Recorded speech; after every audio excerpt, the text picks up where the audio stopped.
2025 ခုနှစ်ရဲ့အကောင်းဆုံးဘောလုံးပွဲစဉ်လို့ဆိုရမယ် DSAFC နဲ့ NUGFC တို့ရဲ့ပွဲစဉ်ကိုကြည့်ရတော့မှာဖြစ်ပါတယ်။တမိုင်းတစ်လျှောက်မကြုံစဘူးနိုင်ပွဲတွေဆက်နေတဲ့ NUG အနေနဲ့တန်းစင်းစုံမဆင်းရဖို့အရေးရုန်းကန်လှုပ်ရှားနေရတဲ့ချန်ပီယံဟောင်းနန်းကြပြင် DSAFC တို့နဲ့ရှင်ပြိုင်ရမှာဖြစ်ပြီး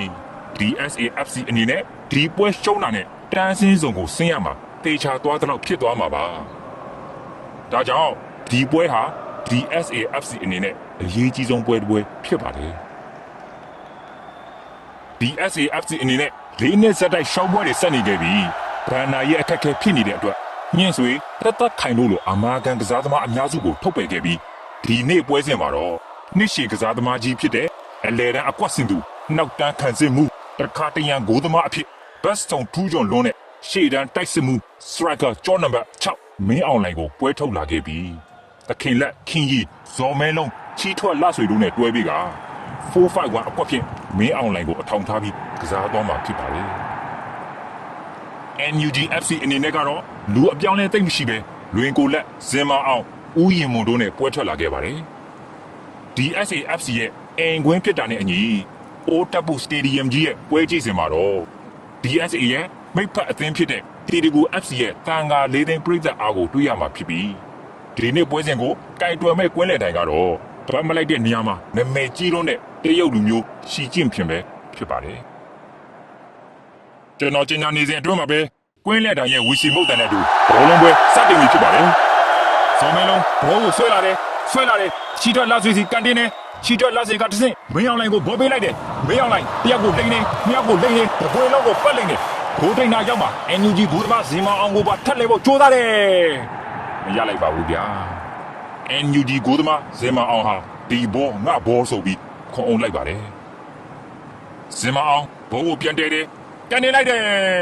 တခင်လက်ခေါင်းနဲ့ခုံတိုက်ပြီးဖျက်ဖို့ကြိုးစားတယ်ဆွေဆောင်းနေတဲ့အတွက်ချက်လွယ်ပြီးဘောလေးသွားတယ်ခင်ဗျာလွင်ကိုလက်စီရောက်တယ်ဦးရင်မုံစီကန်နေပေးလိုက်တယ်ဦးရင်မုံရင်ဘက်နဲ့ထိဖို့ကြိုးစားတယ်မူးနေတော့နည်းနည်းရိုင်သွားတယ်ဒါပေမဲ့ဘောကိုချိန်နဲ့တော့ပြီးပြန်ထိလိုက်နိုင်တယ်ဂိုးတိုင်ကိုတေချာချိန်နေအဝေးကနေလန့်ကန်တယ်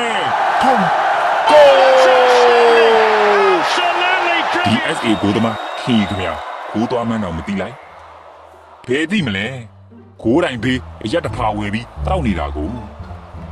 အရက်ကတောက်လက်စားဆိုတော့ဘောသွားကောက်ရမှာတော့ခင်းကြီးခင်ဗျစိတ်ပြတ်ပုံမရ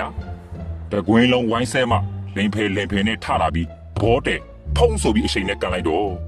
တောက်ထားတဲ့အရှင်ကြောင့်လူပါပြစ်လဲသွားပြီးအဲ့ဒီကလေးကခင်းကြီးခင်ဗျပြန်မထလာတော့ဘူးတောက်ထားတဲ့အရှင်ကတော်တော်များနေပြီကိုဒီလိုနဲ့ပဲ NUG ရဲ့ရှေ့တန်းတိုက်စစ်မှုဖြစ်တဲ့ဦးရင်မောဟာဂိုးတွေကိုတိုင်းသွင်းနေခဲ့ပါတော့တယ်အဲ့ဒါကြောင့်ပဲDSA ရဲ့အဓိကတိုက်စစ်သမားဝါရင်ခံစစ်မှုတက်တန်းရှိအလဲတန်းအကွက်စင်သူပြန်တန်းဝင်ကိုသမားကြီးဖြစ်တယ်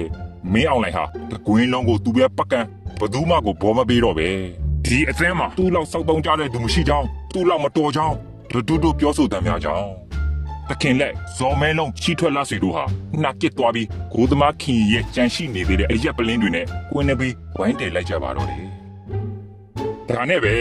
DSAFC ခင်ဗျအသင်းဖွဲ့စည်းပုံပြတ်သွားပြီးပွဲကြည့်စင်မှာတန်ခါ၄သိန်းပြည်သက်ကလည်းပျောက်ချင်းမလားပျောက်သွားကမင်းအောင်လိုက်ခင်ဗျကျူခေါ်လေးတယောက်တည်းရဲ့အားပေးမှုနဲ့ရုန်းကန်လှုပ်ရှားရင်း NUG က64ကို DSA ကတကူနဲ့ပထမပိုင်းပြီးဆုံးသွားပါတော့တယ်ဒုတိယပိုင်းညောတတွင်းအမှန်တွေတင်ဆက်ပေးနေတဲ့ DSA Inside